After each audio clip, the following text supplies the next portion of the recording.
Hello and welcome to the Raptors Weekly Podcast for the week of March 11th. I'm your host, Wayne Liu. I'm joined on the line by Vivek. And look, this was an up and down week of Raptors basketball. I would say Tuesday against the Rockets, that loss felt really terrible in terms of where the team was. You would have figured that the team full strength would be able to do something, but the bench just completely shit the bed. I mean, how did you feel about this week?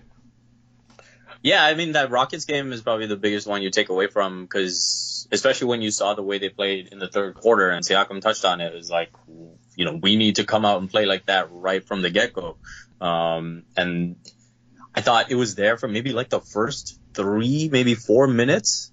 And then the Rockets sort of just sustained, and the Raptors really dropped off. And I think that was the most frustrating part, like the lack of intensity. I mean, maybe they're in that sort of malaise where they're like, okay, we got the 2 seed. We're not really getting the 1. We're definitely not dropping the 3. So I don't know. It's weird. It was a weird game, that first half especially. Second half, they made their run, and then the Rockets sort of came back. I mean, it's cool to see Chris Paul playing well again, and seeing the Rockets back. You know, it looks like they sort of just coasted through the first half of the regular season. I mean, everyone except for Harden. Now, you know, they see the playoffs again. They see Golden State again, and obviously they believe that they can beat them. So it's cool to see them look like a contender again. Yeah, for sure. I like the Rockets. Just like in terms of, you got to give Golden State some competition in the West, and I still feel like they're the team that probably gives them the most trouble. And I think they've added a couple pieces too. I would say, I think, you know, it's interesting when you contrast the Rockets with a team like the Raptors, because a lot of teams that have had like success from the get-go and sort of sustained it throughout the season, like the Raptors are one of those teams, right? Like aside from like, you know, small blips and little small injuries and stuff like that, the Raptors have for the most part cruised along at a 70% win percentage for the entire season. And so teams like that, when they get into March, you know, like you start to see some kind of iffiness, right? Like, like you see the Bucks, for example, they've dropped random losses to the Spurs, and that was tough as a back-to-back, less than 24 hours between games. But you know, they lost that game against the Spurs. They lost a game to the Suns, right? They like teams like that will eventually drop off. And like you look at the Warriors, for example, right now they're in full like last year Cavs mode of just like, forget it. We're just gonna yell at each other. We're gonna get all this out right now because none of these games matter. And I think, you know, for teams like that struggle during this stretch, you know, there's a habit of sort of looking too much into it. And I felt like after that Rockets game, I was upset in the moment, and you know, I felt like it's really frustrating. The Raptors couldn't hit top gear, except for one quarter in the third quarter, which was great, but still, that was only like they played hard for 12 minutes. It was frustrating. But then the next day, you sort of step back and you look at the bigger context. You're like, man, that's not really an issue for the Raptors. That loss dropped them to 46-19. They're still in the second seed. Nothing really changed about it. So it didn't really affect my mood that much. Whereas, like, you compare it to a team like the Rockets, right? Like, you know, they had their struggles. They were like 14th in the West for a hot second, and then they needed to sort of make their way back. And you look at the Celtics, for example, they've sort of apparently had this big long plane ride, and that helped them, and they've sort of come back together a little bit. And even a team like the Pistons, right, what the Raptors also lost to, like, you know, like they were kind of mediocre for the whole year, and then they, you know, they got to really make it up during the stretch, and they got to make their push now. And yeah, that's how I felt about the Raptors, and it was nicely confirmed, because the rest of the week was, you know, easy sailing. The Pelicans game, like, that was one of the most low intensity games I've ever seen. That's like a preseason in Hawaii level of intensity. And then Miami, I mean, that Miami win was just such a feel good win. No Kawhi, but whole team working together. What do you think of the Miami game?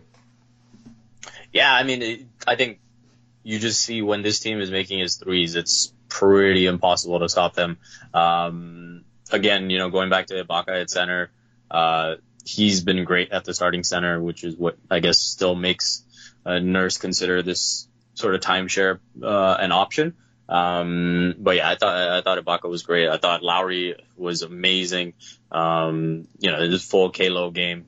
And all the pieces sort of played around him well. I think everyone's talking about how Patrick McCaw fit into that game, his willingness to shoot. And you can just see everyone sort of gearing up that confidence level. And, you know, maybe now as we enter down the stretch, those guys, McCaw, Norman Powell, Jeremy Lin, they might realize that, they've really got to show something down this stretch to earn minutes in the playoffs. And so we might see a little uptick in their intensity and their aggressiveness. Yeah, for sure. I mean, I think that was the same kind of positive takeaway for me for the Heat game, was just like, that bench unit that had been struggling, and obviously it was so bad against the Rockets. Like, you got guys like OG and Marc Gasol who are like minus 30. It's not entirely their fault, but it's just like a reflection on how bad they were. And then against Miami, like a lot of it was with Lowry with the bench, and that definitely helped them. But it really kind of laid out the blueprint of how the bench unit can be successful playing around a distributor like Gasol, because it's weird because Gasol only had 3 assists, but at least 3 or 4 hockey assists, and he's making a lot of great passes to led to foul shots and stuff like that. And I just felt like, that's the kind of blueprint where if you have like a good distributor, and hopefully Fred VanVleet can be that guy when he comes back. You have Fred working and just setting the table with Gasol, and then you got guys like Norm and Jeremy and OG and even Patrick McCaw who can be finishers. If they can just finish opportunities, like I think that would probably make it look a lot better, because for the most part Norm and Jeremy haven't looked good as on-ball creators, and I think honestly, if Gasol is going to play with the second unit, they have to use him as that hub, and I felt like Miami was the first game where they did that properly.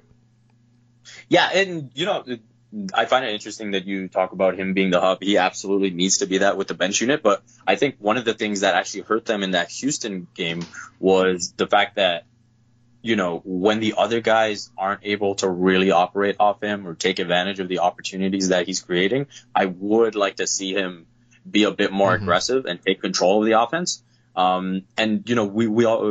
We've already observed early on how, Kyle Lowry and Marc Gasol have very similar traits in the way they're able to set everybody up, and they seem to have this great chemistry and understanding of each other. And I find that aspect of their games also kind of similar, where maybe they're too unselfish at times. And so I would like at certain times for Marc Gasol to sort of recognize the situation and say, okay, you know what, Norm's not really giving us anything. McCaw is struggling. So I'm just going to get down in the post and just demand the ball and then just go to work. So I think he's got to find a bit of a balance there. I do agree that initially, start off as the hub, look to get everyone involved. That'll make his game easier. But I think in terms of the leash, that's something that, with time, hopefully he'll figure out. It's like, after a few plays, it's like, okay, let's get me on the block and let me go to work. Yeah, exactly. And it doesn't even have to be like I need Gasol to shoot 15 times in 20 minutes or something. Really, all I really need is Gasol to be aggressive enough to assert himself as the scoring threat for the main scoring threat, and then everyone else can sort of play off that attention. As it is right now, teams are already giving Gasol a lot of attention, and he's doing a great job of distributing. But it is just kind of weird where again, Gasol is very, very unselfish by nature, but I feel like right now it's almost too unselfish, right? This past week, in 3 games, he took a total of 12 shots. He took a total of 17 shots in an entire week, right? Which is just, it's kind of not enough. It really isn't. And so, but I mean, the other parts of the game, defensively, I think he's been really solid, outside of a couple of moments where he's looked a little bit slow. But I honestly think that he's been, positionally, it's really helped the Raptors defense. Miami was a great example of that. He was really good in that game.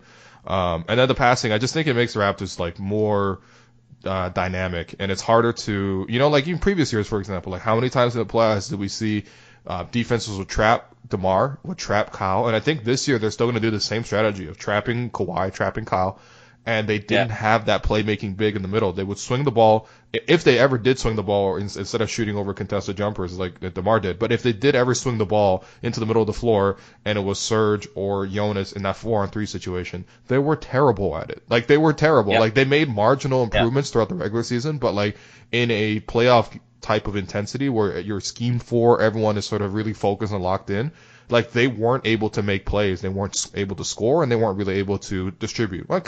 Jonas could score a little bit, but he was also giving up something on the defensive end. And now when you see Gasol, the Heat trapped Gasol, the Heat trapped the Raptors guards in that Sunday game. That didn't work. The Heat went to a zone. That didn't work. And the reason it didn't work was because Gasol would get the ball in the middle of the floor and make these great decisions that would eventually lead to open shots. And I think that's why, you go and get a guy like that, right? I mean, it's more subtle than, the huge 20 and 10 numbers that Jonas is putting up. And honestly, I'm happy for Jonas. It's great that he's opportunity, but like what the Raptors kind of need, or at least what they thought they needed, was a guy like Gasol who could, make them more dynamic. And I think, there's a lot of hand-wringing over Gasol's like limited stats, but I really do feel like in terms of impact, he is making the Raptors better for sure. Absolutely. And again, that goes to the Kyle Lowry comparison. I don't know if you heard or saw Eric Spoelstra's quote when he was asked about what Marc Gasol brings to the Raptors. But I thought he had a great quote, and he said, he gives the Raptors another guy who doesn't get seasick at the end of the shot clock, right? I think Raptors fans have seen that with a bunch of guys where you get into certain, tight situations late in games or late in the shot clock, and you've got to show that initiative to be able to create.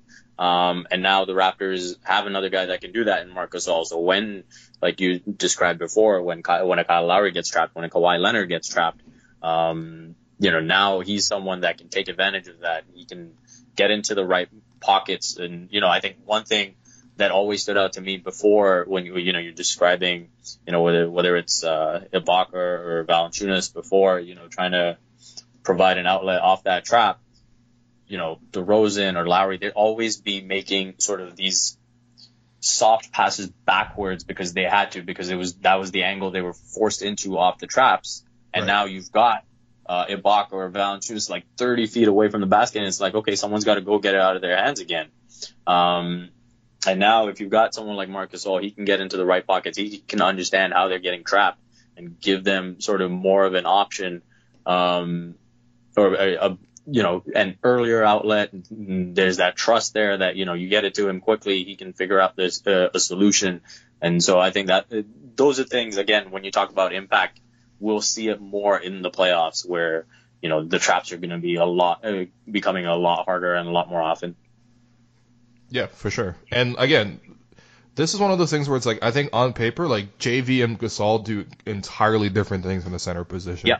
And I think the Raptors basically decided they need a guy who can do what Gasol does more than they need a guy who does what JV does. And honestly, like, it could be a mistake. It honestly could be a mistake, right? I mean, like, I think that there are things that JV does that are way better than what Gasol does in terms of like finishing in the paint, in terms of rebounding and stuff like that. Like, he's straight up better at those things. It's kind of undeniable. But at the same time, like, I think, let's say you roll it back with this team going into the playoffs, right? Like, I think realistically, the style of play hasn't changed too much as compared to last year. Like, they sort of maintain that Nick Nurse, like, free flowing, shoot the three kind of system. And like, I don't know, man, you could, Kawhi is better than DeMar for sure, especially defensively. And obviously we know Kawhi has different gears to hit defensively that he doesn't consistently hit, but whatever, load management. Okay.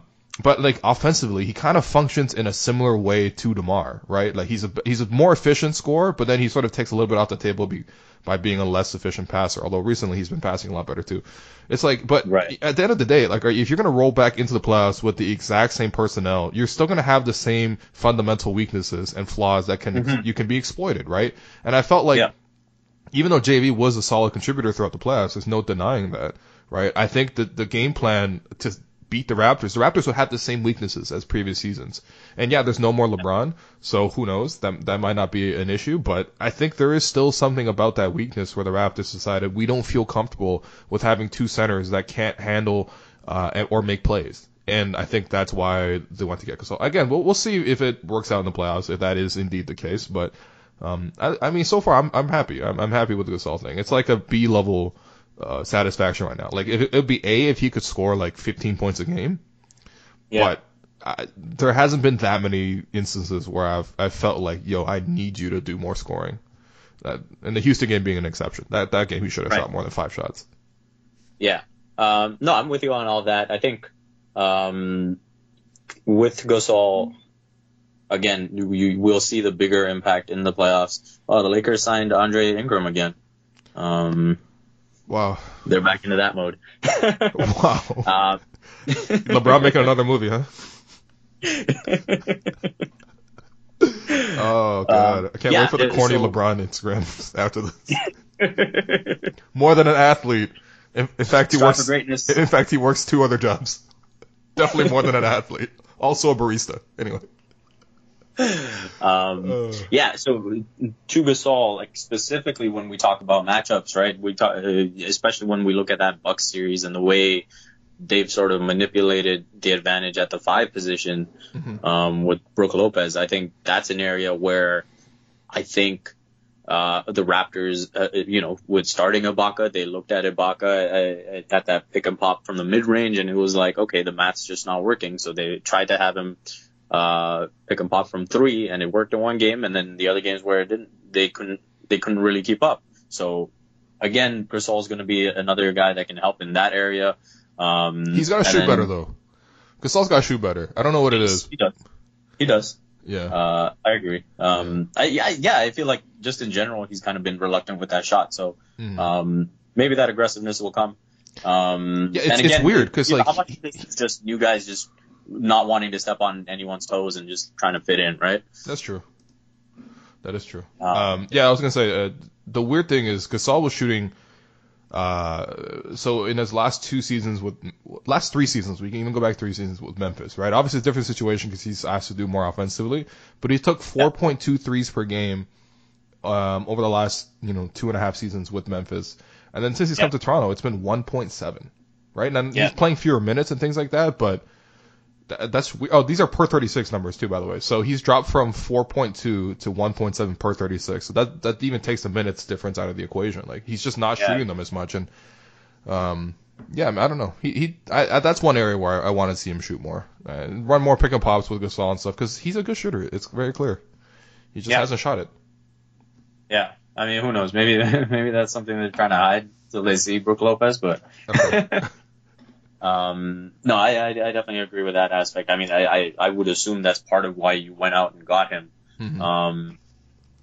I think the one thing I've sort of been trying to compare lately is, do I prefer the team that started out the season 20-4 and everything was sort of clicking on all cylinders, and that team's outlook, right? Like, I think if I look at just the roster on paper going into this postseason, obviously I prefer this roster right now than the 20-4 team that started out the season. But if I combine that 20-4 team with the projected outlook going forward as well, especially with that 8-year difference of Gasol and JV, I think it's sort of an interesting debate of which one you'd rather have for the next, 5 years, not just this postseason. But again, this season is about going all in and being all about this postseason. Yeah, for sure. I think the one difference between what they had at the start of the season versus what they have now is like the rotation was way more consistent at the start of the year, right? And that's like it's normal. Like everyone is healthy coming into the season. You have all of training camp to work on your rotations, and it was like consistent on night-to-night basis what was going to happen. Like they would change the center spot, but like in terms of who would sub in and what time, who would play with who, like that was for the most part consistent. Whereas now it is, I mean, part of it is just a function of the schedule, part of it is a function of the trade deadline, but like, they don't have the same exact continuity, and part of that is, Nurse trying to figure it out on the fly. But I don't know. I think that the ceiling for this team currently is a little bit higher, especially in a playoff setting. Yeah, like I don't even want to look at like necessarily like what's the point differential here versus what it was before, because like I don't care for that stuff. Yeah, like some of the point differential things really just reflects like consistency of what you can execute and how well you can execute, right? Whereas like now I'm sort of looking at it in terms of like again, which different scenarios, like can the Raptors play this style? Can they play this style? Can they what kind of lineup flexibility and combinations they have. Like, I think right now they are a little bit more dynamic than where they were at the start of the season. But honestly, part of the reason the Raptors so good at the start of the season was because JV was putting up like 20 and 15 in like, it was like, his per 36 numbers were nuts, man. It was like 25 and like 16 rebounds and like 3 blocks. And I was like, holy crap. But then Draymond happened, so. Yeah. Like Steve Kerr, I'm so tired of Draymond like shit. All NBA. That too. Although that's starting to come back. That's actually been one of the most positive developments. Yeah. What do you think about Kyle recently? Because, man, I think I've been encouraged by his drives lately and his ability to finish through contact. Like, even though the Houston game was a bit of a downer, there were multiple times where he was able to get to the rack, finish through contact. And he's been doing that, I think, a lot more over the past couple of weeks. And then another thing that's kind of stood out to me is his like one man transition defense plays. Oh my God. Over the couple of weeks. Like, it's been insane. Like, yeah. 2-on-1, 3-on-1. Like, he's been able to make plays. And yeah, that confidence that we might see a full Kyle Lowry, a full KLO effect in the playoffs is definitely higher than it was a month ago. And then the final thing I'll say is, the thing as a whole that I'm most encouraged by is, if I were to look at this team a month ago, and what are we at? March? Yeah. So a month ago, before the trades and all that, you're looking at the roster and you're looking at, needing one of Siakam, the Siakam that we knew a month ago, or Kyle Lowry needing to be the second best scorer on the team consistently. And I had doubts about that. Yep. When you're asking that out of Kyle night after night, I think that can sort of take away from his game. And so now I think with, Siakam sort of taking another quantum leap again over the past month. Bro. He's averaging like 22 points per game in the month, period. And it's like, with Kawhi, without Kawhi, it's honestly the same. This man's going to give you 20 efficiently. Yeah. That's crazy. Yeah. Well, that's the thing. And they're not running plays for him. With what Gasol's bringing to the table, I think it's given Kyle this comfort zone where it's like everything I do in terms of my individual offense is just gravy now. I can just do everything else that I do. And then, if the offense comes, great. That just takes us to another level. So, I think the Raptors are a lot closer to getting to their ceiling with this sort of hierarchy where Kyle can be, the third, fourth, maybe even at times the fifth highest scorer, and the Raptors can still, really put up some good numbers on that end of the court. So that's probably my biggest takeaway of the team just before the big trade, and obviously the buyout signing, but and the team now. Yeah, for sure. And if you go back the last 13 games, right? So Kyle's averaging 17 points a game, 9 assists, 6 rebounds, shooting 41% from deep on 8 attempts per game, getting to free throw line for 3.5. I mean, that's only significant because he really wasn't shooting free throws earlier. And yeah, over that time, he's averaging 36 minutes a game and he's a +7.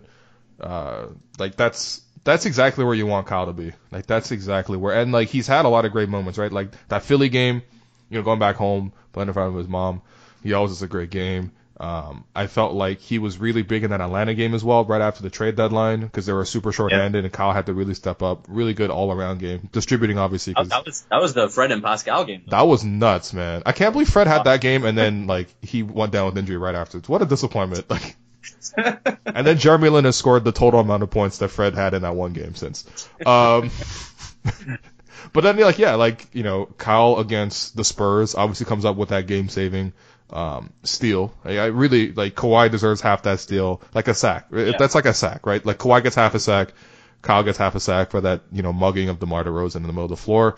Orlando, he was really good. He was the only guy who played well. And they still lost that Orlando game, but that wasn't Kyle's fault. He played really well. Boston, I thought he really showed up and played. Portland, he was amazing. Detroit, he was amazing. 35 points, right? Even Houston, that was the worst game on the stretch, for sure. He was really, really struggling against switches. But that Pelicans game, he gets a triple-double. And then that Heat game, I mean, that might have been his best game of the season. Like, he was just so good. He was a +31 in 35 minutes. Like, that's unheard of, really. So, Kyle's really come around. We're looking for more out of, a little bit more out of Marc. But on the whole, things are going well. Let's quickly look at next week's games, or this week's games, before we go to Twitter questions. There's a lot of them. So the Raptors play 3 games this week. The first game being today against the Cavaliers. That should be a win.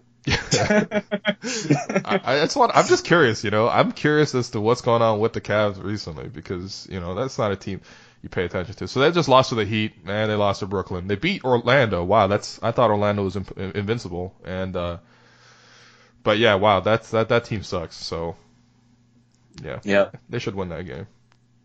Absolutely. Yeah. I wonder if you managed Kawhi's load for this one. You know? No, they managed the load last night, so he could play tonight, right? Oh right, yeah. You need like I said, Like, you need we're trying to do that reverse LeBron torture. you need you need all your energy to go up against Brandon Knight and Chetty Osman. You can't play Chetty Osman in the second half of back to back. It's impossible.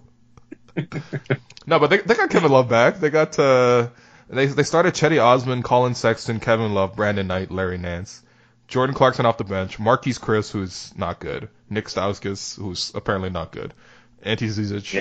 I mean, David Nwaba's playing 23 minutes. Like, yikes, that should be a win.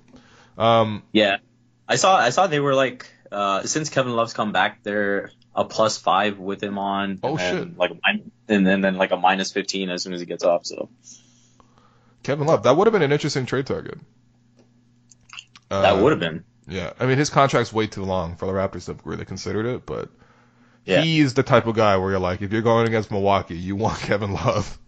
Because if you want to just play pick and pop with Kevin Love in the middle of the floor, like, sure, Milwaukee's going to go at him defensively and it's going to hurt, but man, he's the kind of guy where basically be a super Horford against that team. That would have been nice. Yeah.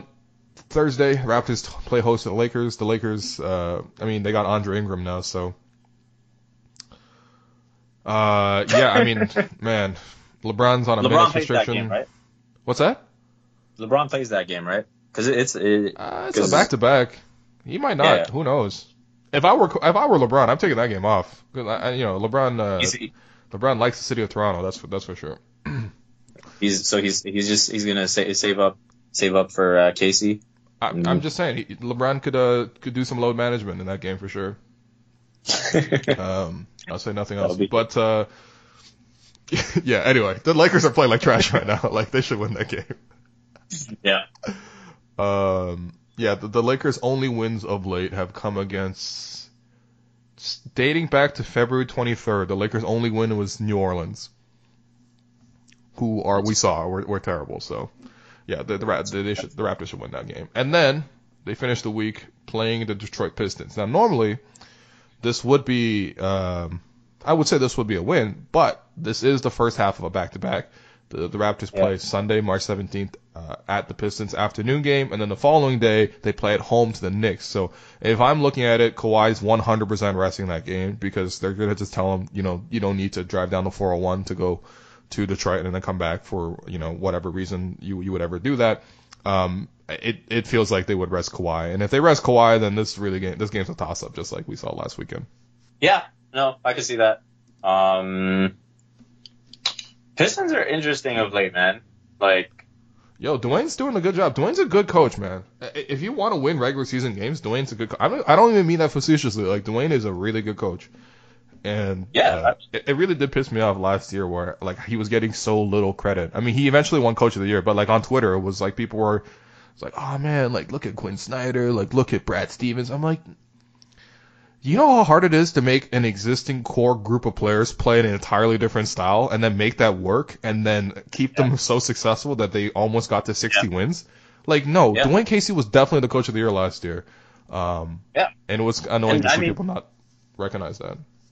They had so much success that I thought, to a degree, the hate that Norman Powell and Ibaka were getting was a little unwarranted because it's like, if you went into the season and were like the Raptors are going to completely overhaul their offense, you would expect some guys to struggle with that transition. Mm-hmm. And it's because so many guys excelled at it, and Ibaka and Powell were kind of like the only two that kind of struggled. They took on so much hate. So that's a tremendous credit to Casey that those were the only two guys that really struggled with it. And so, now again with Detroit, he's continuing, his continuity and chemistry, and pounding that rock. And Drummond, like he's found Drummond's playing well, man. Yeah, he's found another level this past month and a half or whatever it is. Blake Griffin's been great all season. Yeah. And Reggie Jackson's been playing better since he came back from the injury. So, they seem to be more confident. I could definitely see the Pistons winning that game. But I think because of, we know how Kyle gets when he takes a tough loss, and like especially that game with the way the referees were, I wouldn't be surprised if the Raptors came out hard to go and get that one. So I will still pick the Raptors to win that game. Okay, fair enough. I'll say cautiously that's a loss, but quite honestly, the Raptors could very well beat a team even without Kawhi Leonard. We saw that against the Heat. So we're going to take a quick break, and when we come back, we'll empty out the mailbag. I'm Brian Goldfinger of Goldfinger Injury Lawyers. Is your insurance company forcing you to go back to work when your doctors say you can't? If this sounds familiar, look no further than my law firm. Visit goldfingerlaw.com and get us working for you. Welcome back to the Raptors Weekly Podcast. Still here with Vivek. We are going to take Twitter questions. As always, you can hit up at Raptors Republic for the mailbag. So, first question comes from Assad. Why can't Will come up with his own things anymore? Assad, just relax, okay? Relax. I mean, Assad is very smart at basketball. That's why he comes on this podcast and stuff. So, I'll say that. But also, I took one of his points. That's it. I took one of his points. And I told him in the chat I was going to take the points. So, that's real cute. But he had another question. How much better has Jeremy Lin been as compared to Lorenzo Brown? Oh, my God. That hurts me. But Jeremy is not. I'm gonna let you handle this one, Will. Look, man. If I'm gonna completely be honest with how good Jeremy Lin is as a player, he's kind of like the Asian Ramon Sessions. He's Ramen Sessions. But like this, I mean, I think he needs to have the ball in his hands to score for sure, and it's been a big adjustment for him playing off ball. I mean, the fact that this man is shooting 13% from deep, and this is after a good week, right? The last 2 games he's hit 3 triples, and that's nice because before that he literally didn't hit any. It's been tough watching Jeremy play. It's been tough, and it's tough that Nick Nurse is making excuses, being like, well, apparently I didn't call enough plays or more set plays and stuff like that, and giving him too much freedom. Like, man, you never want to hear that from your coach. If you're playing well, the coach would never say, I'm giving him too much freedom. Like, you never hear this is a ridiculous comparison, but you'll never hear like Mike D'Antoni being like, man, I'm giving James Harden too much freedom. I gotta rein him in. It's like, no, if the player's playing well, he's just playing well. Like, you don't want to put any, frame or structure around him. Whereas with Jeremy, it was sort of like Nick Nurse being like, yo, listen, I'm gonna need to help him out. I'm gonna drop some plays and, lessen his importance. And it's been disappointing. I'll say that much. But you know what? The one thing is, I'll say Jeremy has been surprisingly gritty defensively. And I don't mean surprisingly gritty as in like, he's Asian, so it's surprising that he plays defense. But it's like, for real though, like he actually has come up with a lot of good defensive plays. I thought against the Heat he was really good. And that I don't think that's ultimately his value as a player, but if you could tell that he's trying to compensate for his lack of offense in other ways, and I do appreciate that at least. But I mean, the way things are going, Jeremy's getting cut from the playoff rotation, period, and he's just going to be a really nice bench guy who, me and Alex Wong end up asking questions about anything related to Asia. So it's good for content. It's good for our careers, I guess. The one thing I will say that maybe should have been factored in more when the signing was made was the fact that he's never really been on an elite team before. Yeah, that's true. That is true. So there is an added intensity, more scrutiny, I mean, obviously he's used to dealing with scrutiny, but I think there's a higher level of compete playing for an elite team that maybe he needs to adjust to. Yeah, definitely. That's a great point. Like, look at that Houston game, man. He was completely out of sorts. Yeah. I don't think anyone's played that hard against Jeremy since LeBron and Dwayne Wade decided to give him the Tony Kukoc treatment during Linsanity. Oh man, I remember every game of that run. Yeah. So that's the thing, man. Like maybe that's something that he needs a bit more time adjusting to, and maybe he'll get there, and maybe he'll get more comfortable with. And you also, when you're joining a new team and you're seeing this team at this high level, like remember the quote he had right when he signed about like, I almost feel like I don't deserve this. Mm-hmm. So I think we need to see a bit more of that. Yeah, I do belong on this team. This team came after me for a reason, and so I'm just gonna play my game. bring what I bring to the table.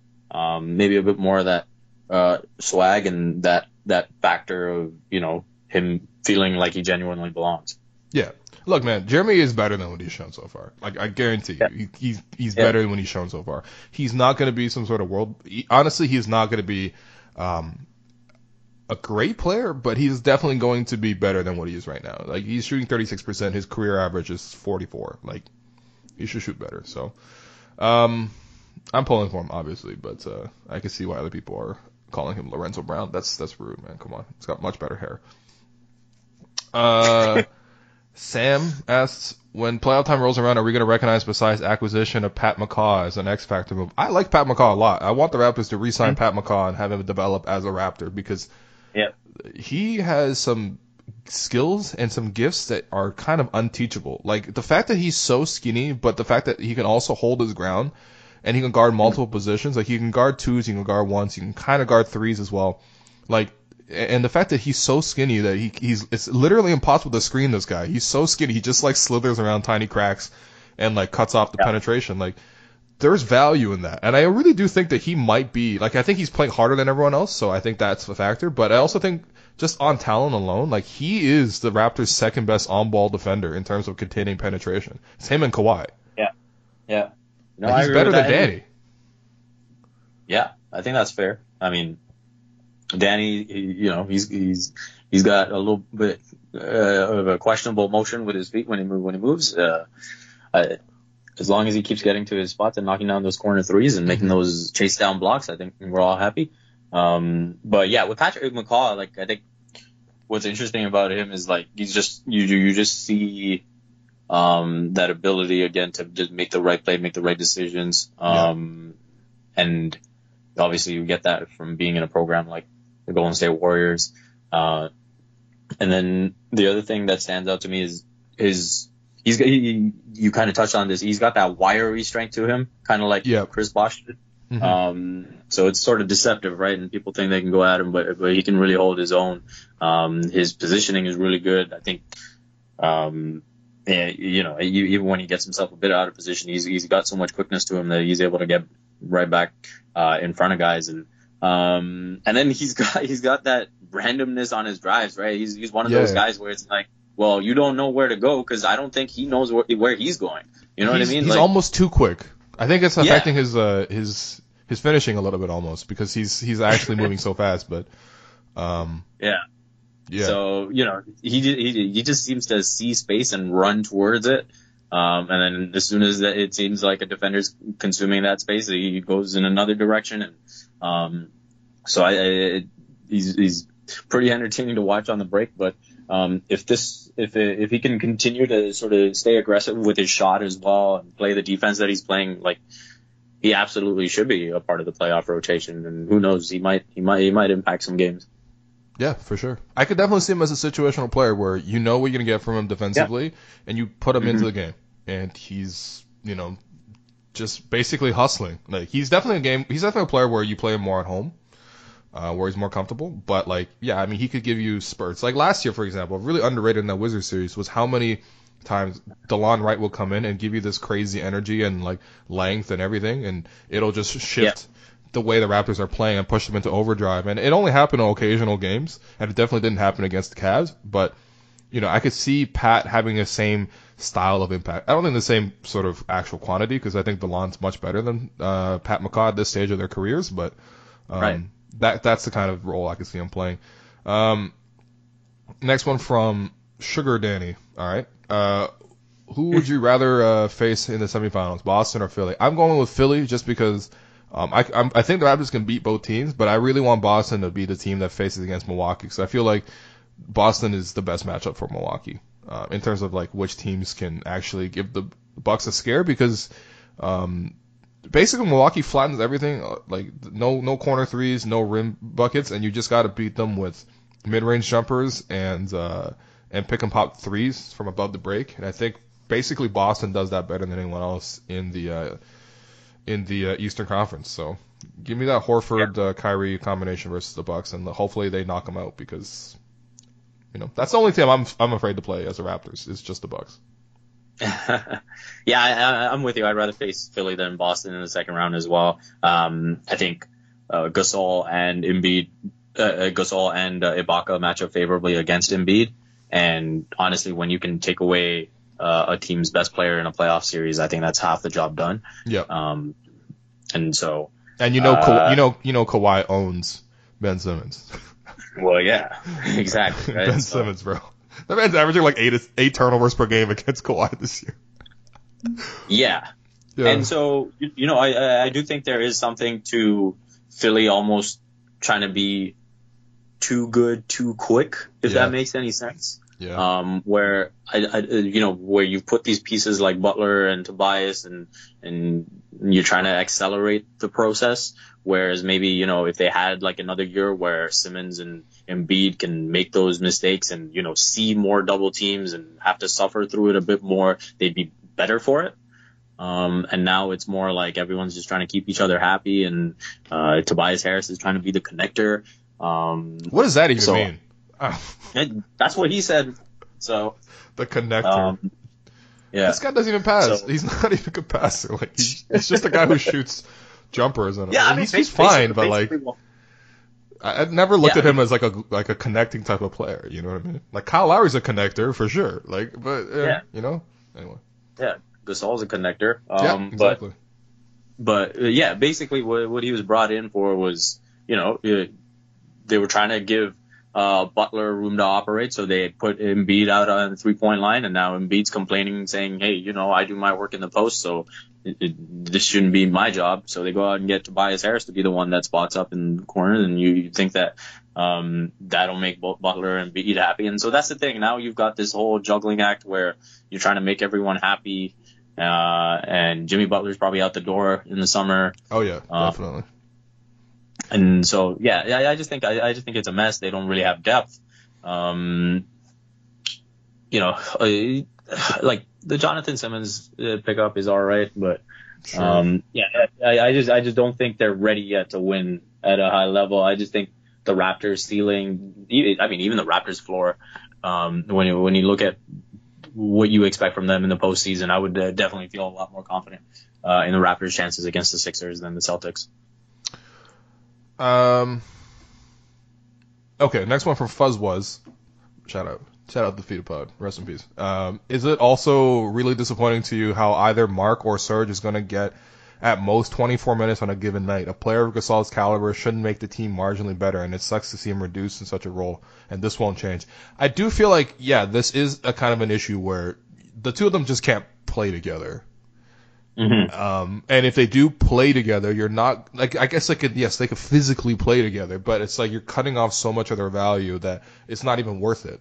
To be honest, I think honestly, like Pascal is definitely better as a power forward than Serge, and even OG, supposed the way he's playing right now, might be a better power forward than Serge is at power forward. So, like it'll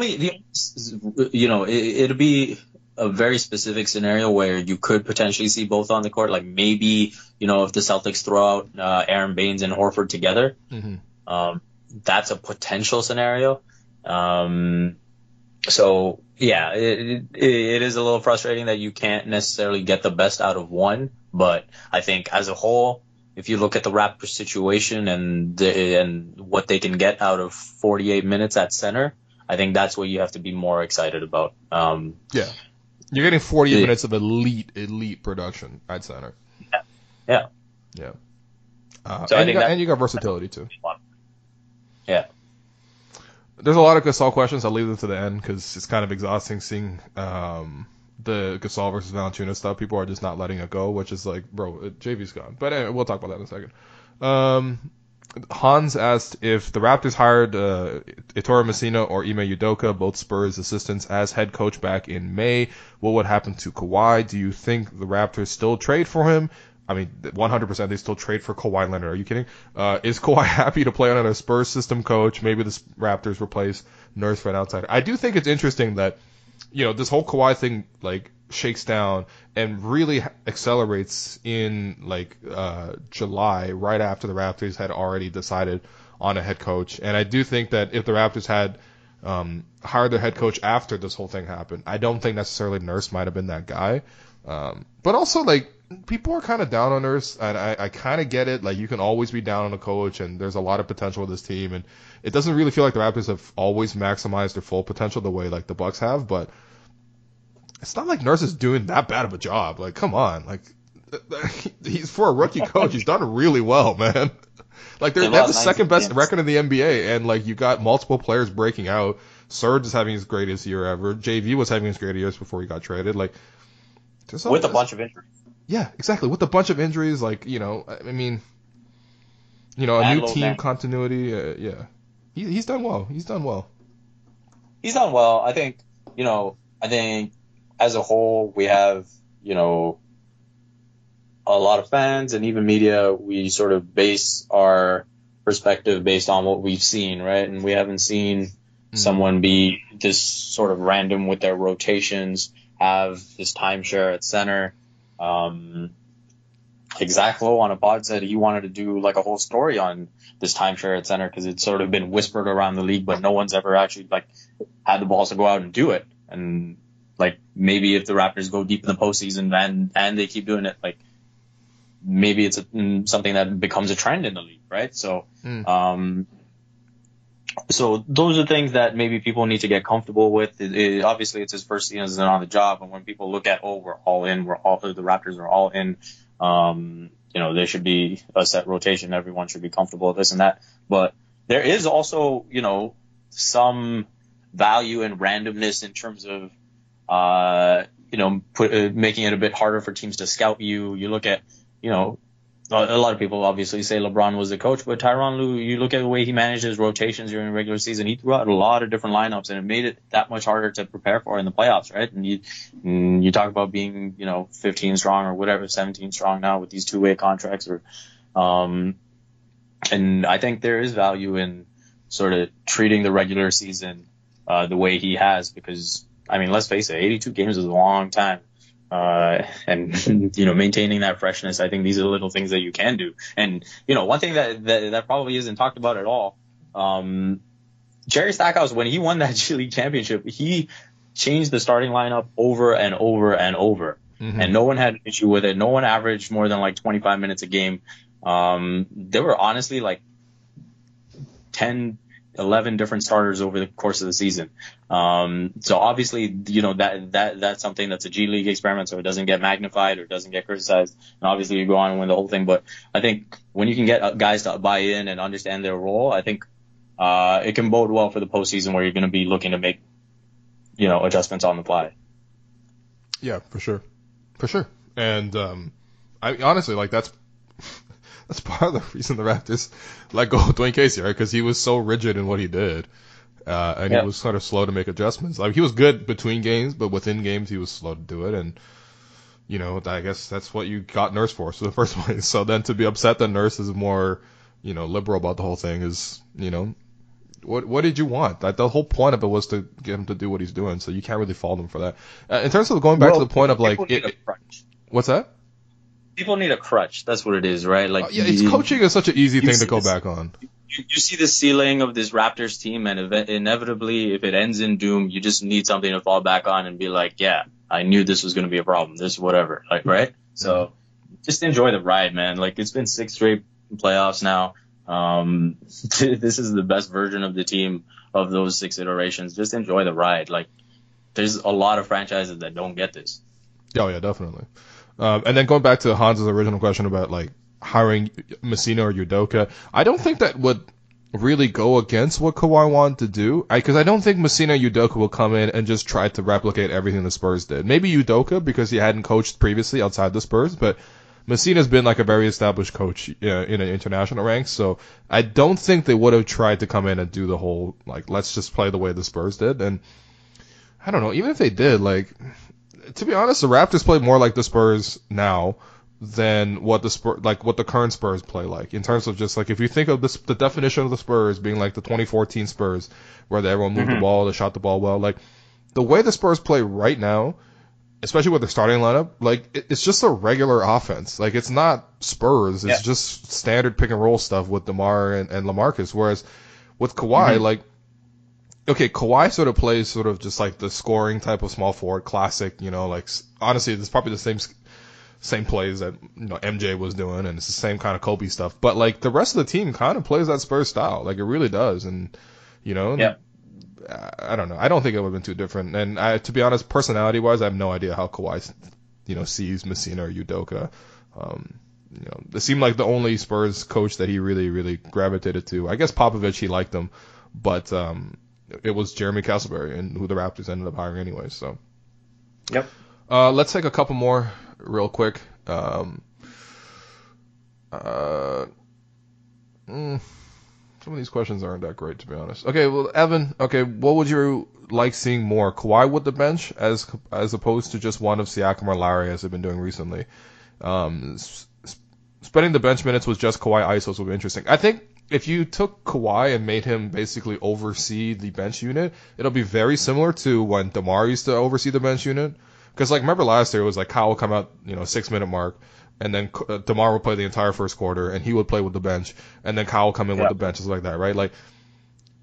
During those moments, I thought, DeMar would just be the feature player to run pick and roll over and over again, and, it would not be as good as when Kyle ran the offense, but it was still effective, and I think Kawhi can basically do the same thing. I don't think it's the same when you put Pascal with the bench, because he just doesn't get featured in the same way Kawhi does. Pascal will play with the bench, and he'll just be like, oh, I'm back to the bench mob days. I'm just another guy. It's like, no, you're not another guy. You're like our go-to guy. But they don't play like that, right? And so I feel like, it's fine. I think Kawhi with the bench makes a lot of sense. Yeah, the only thing I would say with that is my preference is to have like a Lowry, like a Gasol, just because with those guys you need, with the rest of the bench guys, you need someone who can accentuate their skills and not necessarily have the pressure to, create on their own. So I kind of like when those guys are out there, and I think that I do personally feel like that's when they're at their best. And obviously I think the dynamic changes once Fred VanVleet comes back from injury. So you look at the rotation now, with the way Lin has been shooting the ball, till that Pelicans game, that was obviously a problem. McCaw in general, you don't really look at him as a 3-point shooter. Powell is pretty streaky, so I think VanVleet, if he can bring in that value as a 3-point shooter, I think that can open up the floor for that bench unit. And then you have him, you have Kyle Lowry, maybe in the backcourt, and then from there you can play the matchups.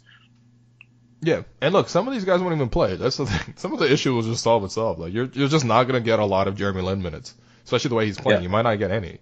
So, and McCaw is not gonna play as much, and Norm's not gonna play as much. So, it is what it is. All right, 2 more. One from Andre. Which team would present a more difficult first round matchup, Nets or Pistons? I'm going with Pistons just because they're more physical and they're more suited to playing a half-court style, whereas the Nets are a complete up-tempo team, and they're young and they're small across the board, and I feel like, honestly, the Raptors would just bully the Nets. Right. Yeah, I agree with you. I think the Nets, there's that inexperience factor. There's they're the 2014 Raptors, man, and not as good as that team either, and they're kind of ripe to get punked. I'm not gonna lie. Yeah, I mean, they might have that one night where they're just blazing from 3 and Joe Harris is making everything. So they might be able to steal a game at home. But, I definitely think the Pistons will have will be more of a test just because of, you look at Blake's previous playoff experience. You look at Casey as an experienced guy. So I think there'll be more of a test. Obviously, you expect the Raptors to come through both fairly comfortably. Yeah. Pistons will be way more interesting, but I think in terms of wear and tear, you would also rather play the Nets because the Pistons are going to be coming at you. Pascal's going to have to deal with Blake Griffin for 40 minutes a night. That's a lot of wear and tear on you because he's just going to try to go through you. Yeah. Same thing with OG, right? Although the way OG played him, you might have to give him some minutes too. That's true. OG's played real well, nicely up late. It's been nice to see. Anyway, last thing, there's a couple of questions on this, so I'll just summarize it with this one. From Amon. Would you trade Marc Gasol for Jonas Valanciunas? There's a lot of questions along this line. Look, man, I mean, we talked about this earlier in the podcast, but can we just go back to why are people so hung up on this thing? Like JV is like someone that's always been so polarizing. And do you feel like now that he's gone and played well, which like again, I'm thrilled that he's playing well. He's playing like the best basketball of his career, right? Like his usage rate has gone up to 29%. It's never been higher than like 22.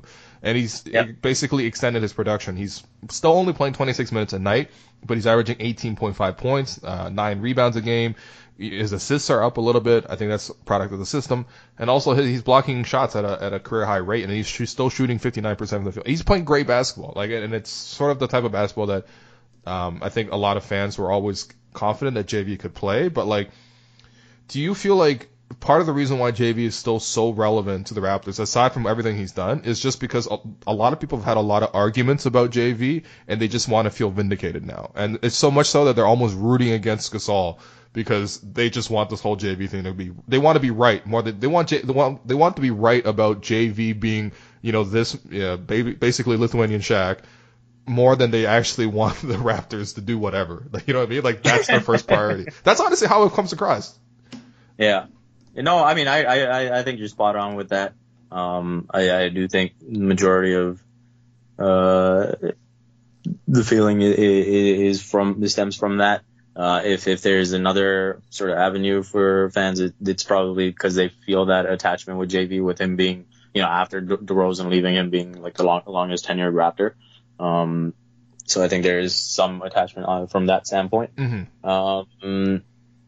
But I mean, I think it all comes down to, again, we go back to the all-in factor, right? And it's just the Raptors' goalposts have changed. Their direction in terms of how long they're invested in this window has changed, and you know, they're clearly not trying to juggle both. Winning now and then winning in the future. I think it's more, you know, let's win now and then we can figure it out later. And you know, let's face it, a lot of that is going to come down to what Kawhi decides this summer. So yeah, obviously, if you're talking about a 5-year outlook, then give me JV, because he's 26 and Gasol's 34, and you're probably getting 1, maybe 2 seasons out of Gasol.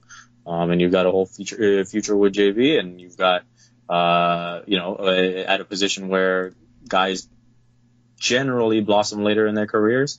So, again, it's all about what each team needs, and that's why the trade worked out, right? Memphis was looking for young talent, and the Raptors were looking for a guy who's more of a win now. Yeah, for real. And again, like going back to what we said earlier, it might even be the case that the Raptors just chose wrong in this situation. You might ultimately need a guy like what JV does versus what a guy like Gasol does. But they basically decided that they want the Gasol skill set more than they want JV. That's really what it came down to. It wasn't anything else, right? It wasn't like JV wasn't a good player, right? And it's not to say, that Jonas can't develop those skills.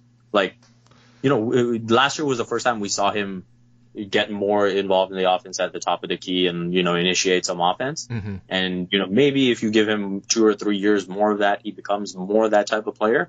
But the Raptors aren't waiting on that right now. They're trying to get this done right now. Yeah. Yeah, exactly. Well, okay. I look forward to arguing about JV from now until the end of time as a Raptors coverage person. I don't even know what to call that, reporter, I guess. But Vivek, where can people find you and your work, man? You can find me at Raptors Republic, of course, Sportsnet, The Athletic, and you can find me on Twitter at Vivek M. Jacob. That's about it. Yeah, there you go. How you feeling about United these days, by the way? I mean, this Arsenal result notwithstanding. Yeah, no, I feel good, man. Even the Arsenal game, United played well. If Lukaku could actually just finish. Or, if David De Gea wasn't so overrated. Whoa. No, that first goal was bad. Come on.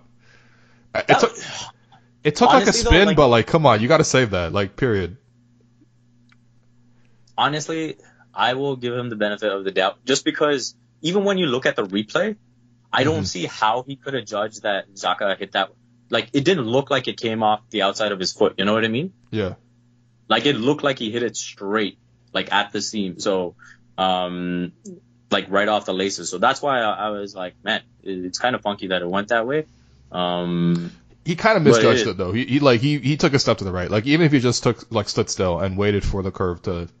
I mean, I don't know. These are very, very split second decisions, but. Yeah, I mean. At least that PSG game was nice. That was wild, man. That was. I went in with zero expectation. Yeah, because you're playing 17-year-olds, man. Yeah. And like especially after the way PSG could control the game at Old Trafford, and now Pogba wasn't going to be there either. So, yeah, I did not see that coming. But I will take 3 gifts in a game all day, and United are into the quarters. But yeah, man, Ole's at the wheel. Yeah. I'm upset that you guys are so happy, but also like it does make the whole thing more fun. Like it's either like because you're never gonna get around United being very relevant, and so it's either like mopey fans whining about I don't want to hear anything about Mourinho. Like it was so annoying, and at least now that you guys are a good team, like it's more fun this way. So yeah, no, for sure. I mean, how are you feeling about your boys? I almost feel more comfortable chasing for the top seed than holding the top seed, if that makes any sense, right? I mean, like, whatever, we're only 1 point back, but, like, it's honestly, if the front three can play like they did against Burnley, and, like, obviously, Burnley's a shit team, but, like, if the front three can actually just play coherently together, and you're not being like, we'll try Divock Origi today, like, no, that's never going to be the answer, I'm sorry. Firmino's the difference, man. He links, he puts it all together. He is. But I mean, like, honestly, like, it's not like Salah and Mane play like that every single game. And, you just, like, want a little bit more consistency out of that group. But, again, I feel way more comfortable chasing than I do holding a lead. I mean, you could put all your Liverpool jokes here anyway, but I just feel more comfortable this way. But honestly, City, the way they are right now, like, they honestly just win out the rest of the season. Like, there might not even be a chance to overtake the 1 point gap. So, they're next scary. But the big one, right? You guys have Spurs next week. Yeah. And the Spurs are healthy again, so that's not easy, but we'll figure it out. We play the Spurs well usually. But Kane came back and they're losing, which is weird. Yeah, that's true. Yeah. Like they were winning without him, and then he came back. Yeah, that's true. Anyway, all right, B, this is great. The Raptors Weekly Podcast. I mean, honestly, it's tough to do them on Sundays now because I'm a little bit more busy in life, but I'm going to try to get them out Sundays as usual. But thanks everyone for listening, and we'll be back next week.